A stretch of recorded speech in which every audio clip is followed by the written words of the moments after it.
Hi, welcome to another sequence of IDFC's Money Wisdom. I'm Rolf Dobelli, author of The Art of Thinking Clearly, which explains thinking errors. And I'm here to talk about a sneaky one, loss aversion.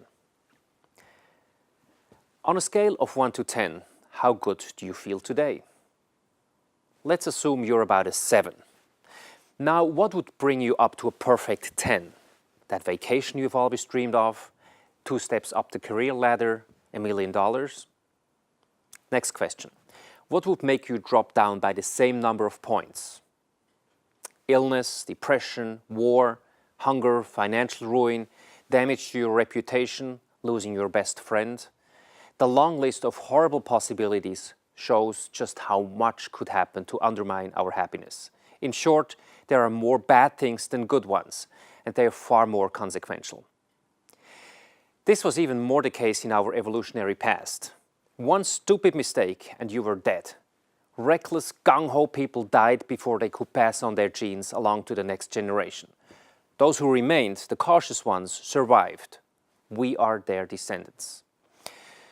So it's no wonder that we fear loss more than we value gain. Losing $100 costs you more happiness than the delight you would feel if I gave you $100. In fact, studies show that emotionally, a loss weighs about twice as much as a similar gain. Social scientists call this loss aversion. Does loss aversion play a role in your investment decisions? Absolutely. Let's say you're invested in 2 mutual funds of the same nature. In Fund 1, your investment of 400,000 rupees is now 200,000 rupees. In Fund 2, your investment of 100,000 rupees is now 200,000 rupees. You need 200,000 rupees and must sell one of your funds. Which one will you sell? Most investors will sell the second fund, where an investment of 100,000 rupees is now 200,000, because it is extremely painful to bear the loss of the first fund. Looking at it rationally, it doesn't matter which fund you sell. What can you do about the impact of loss aversion? Number 1, be an investor, not a speculator. There is a huge difference. Investors buy a security or a mutual fund on the promise that it will generate a decent return with a somewhat noble risk over a long period of time. Speculators, on the other hand, just want to make a quick buck on short-term price changes. So if you're an investor, you have a long-term horizon that makes you far less susceptible to loss aversion.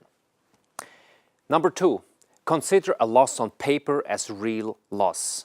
That money is gone. Don't sit on an investment because you're afraid to realize the loss.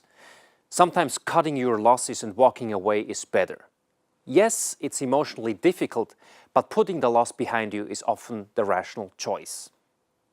Number 3, you've seen people check their portfolios every day or even every hour. Don't do that. It makes you fearful and unhappy. Why? The price of your mutual fund fluctuates every day. A loss takes your mood down twice as much as a gain lifts your spirit. The net effect is depressing. The more often you check your portfolio, the more negative the impact on your mood.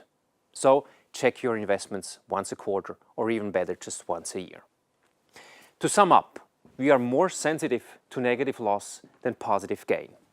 Be an investor, not a speculator, so that loss aversion can't mess your mind or your money. Thank you. Mutual fund investments are subject to market risks. Read all scheme-related documents carefully. To watch more videos about making wiser money decisions, click one of these links here.